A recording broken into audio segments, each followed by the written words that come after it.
For this video, we will cover how to use IDP hints as well as managed domains to redirect users automatically to an external identity provider.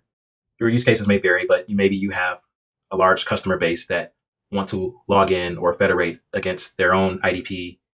Maybe they log in with their Google Workspace, potentially Active Directory. Maybe they log in with their Okta. And to be able to reduce friction for those users, it would be easier for them to just use the same credentials that they log in with their work directory rather than setting up their own credentials with your own application. An IDP hint is passed along as a parameter within the authorized endpoint for FusionAuth when you're going through an OAuth workflow.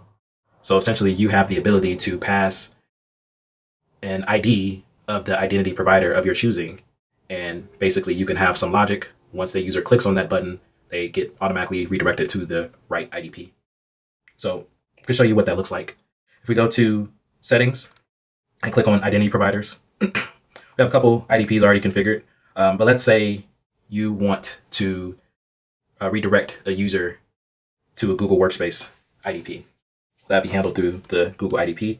So essentially, we would copy and paste this IDP ID. And we can show you what that looks like if we open up to our Node.js Example application. So this is some front-end code, but essentially here we have a link or a tag, which is essentially the OAuth 2//authorized endpoint.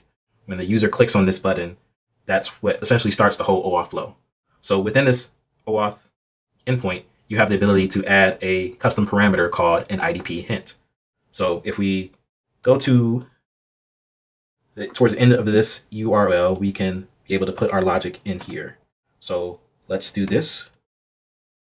Make sure those are appended correctly. And then we are just going to put in our ampersand IDP hint _hint. And then we're going to copy our ID from Google. That looks good. We'll hit save.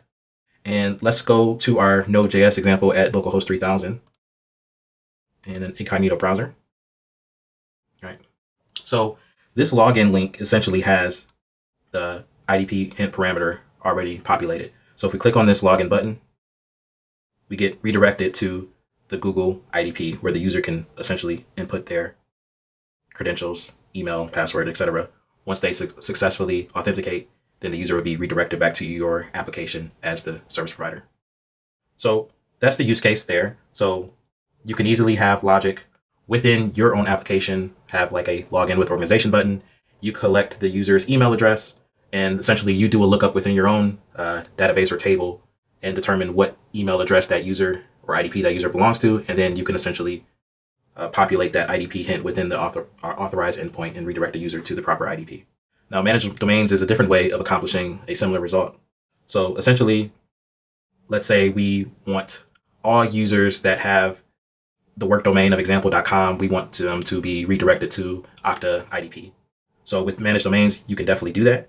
So if we picked this SAML configuration here for Okta that we have pre-configured, and we go down to managed domains, we have the ability to add as many domains that we want to this field. So let's put example.com. And we'll hit save. And if we hit log out, and we'll go with a normal login. Let's say if we want to log in with a domain that has example.com in it.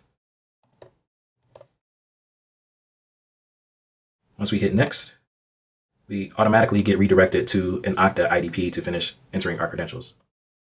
Additionally, you could also use a login hint within a parameter of the user's email address if you want to be able to pass along and persist the user's email. So this is already pre-filled out for the user. So thanks for listening to our use case with IDPs and managed domains. If you have further questions, feel free to reach out. Hope this helps. Thanks.